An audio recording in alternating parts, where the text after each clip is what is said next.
So today I want to talk about the Onshape architecture and how that architecture enables Onshape's unique capabilities.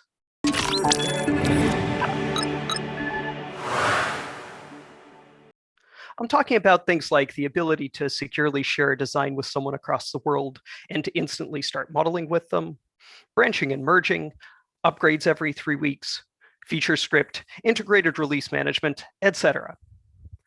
A couple of these, like not having to install anything, are simply consequences of our decision to have a system that you access through the browser.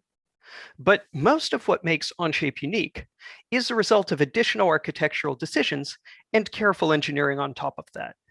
And in this talk, I'd like to give you a peek at that. So first, what do I mean by software architecture? I mean the fundamental decisions regarding the design of the system. For example, our decision to have a cloud rather than a desktop installed product, or the decision to have a multi-tenant system. That means that Onshape users are communicating with a single system sharing resources rather than each user getting their own instance of the software. Without multi-tenancy, we'd have a lot more trouble with sharing, collaboration, maintenance, and costs. Two really important decisions we'll talk about are how is the system partitioned into its major components, and where does the data live and how is it structured?